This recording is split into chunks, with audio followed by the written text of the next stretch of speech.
Video ini adalah sambungan contoh-contoh soalan peperiksaan vocational PSV untuk pemandu-pemandu teksi dan pemandu e-hailing.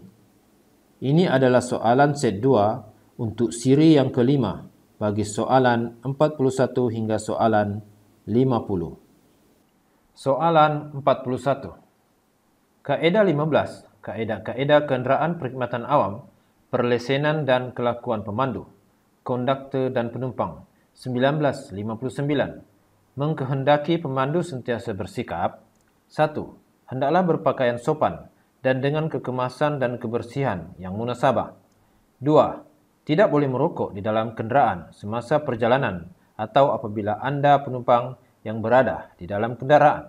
3. Hendaklah mengambil segala langkah yang perlu untuk memastikan keselamatan penumpang semasa berada di dalam atau semasa menaiki atau turun dari kenderaan. 4. Tidak boleh dengan sengaja menipu atau enggan memaklumkan penumpang atau bakal penumpang tentang destinasi atau laluan kenderaan itu atau tentang tambang bagi apa-apa perjalanan. Pilihan jawapan A, 1 dan 4, B, 2 dan 4, C, 2, 3 dan 4, dan D, semua di atas.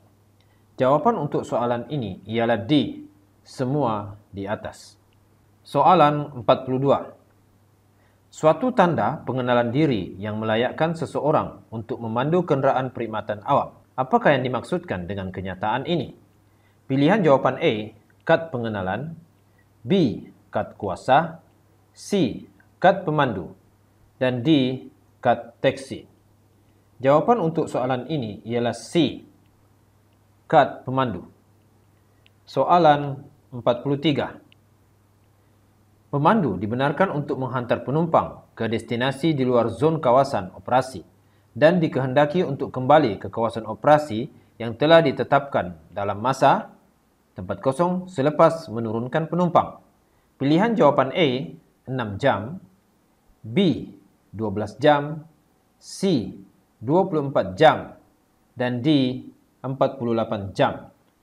Jawapan untuk soalan ini ialah C, 24 jam.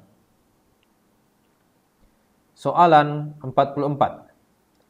Pastikan kenderaan perkhidmatan awam diselenggarakan dengan baik.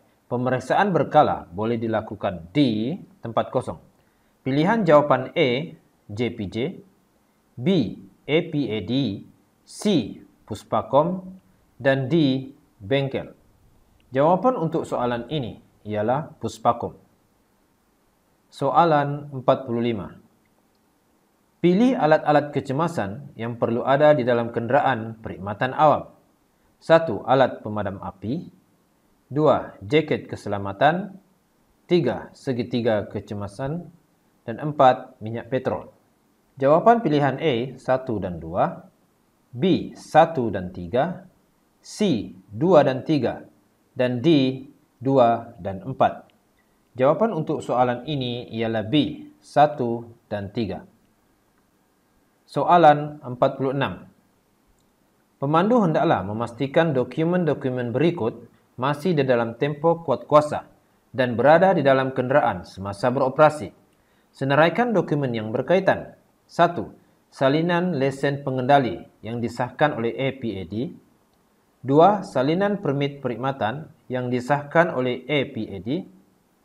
3. Permit kenderaan dan cukai jalan asal. Dan 4. Perakuan pemeriksaan Puspakom asal yang terkini.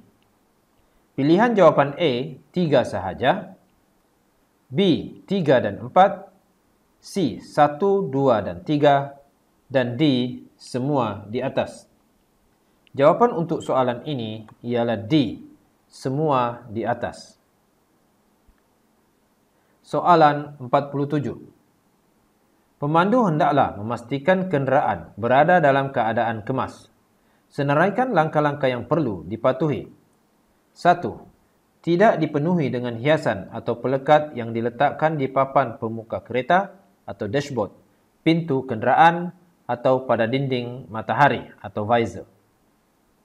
2. Kenderaan dipenuhi dengan hiasan bunga-bungaan bagi menaikkan seri. 3. Bebas daripada contengan, pelekat yang mempunyai perkataan atau gambar-gambar yang tidak bermoral selain daripada pelekat yang dibenarkan. Dan 4. Sebarang bentuk pengiklanan hendaklah mendapat kebenaran daripada SPAD. Pilihan jawapan A 3 dan 4, B 1 dan 2, C 1, 3 dan 4, dan D semua di atas. Jawapan untuk soalan ini ialah C 1, 3 dan 4. Soalan 48. Tidak mempunyai masalah mental atau kurang siuman, sentiasa kelihatan kemas dan terurus, tidak mengambil sebarang ubat yang boleh menyebabkan mengantuk atau hilang pertimbangan diri ketika memandu. Perkara di atas adalah merujuk kepada persediaan. Pilihan jawapan A, penumpang, B, penguat kuasa, C, pemandu, dan D, kenderaan. Jawapan untuk soalan ini ialah C, pemandu. Soalan 49. Pemandu hendaklah memastikan agar keadaan kesihatan dia berada pada tahap yang baik, iaitu 1. Pemandu hendaklah memaklumkan kepada bahagian pengurusan syarikat dengan segera untuk digantikan dengan pemandu lain. 2. Pemandu tidak mempunyai masalah mental atau kurang siuman. 3. Pemandu dikehendaki mengambil ubat sewaktu beroperasi supaya mengurangkan kesakitan yang dialami.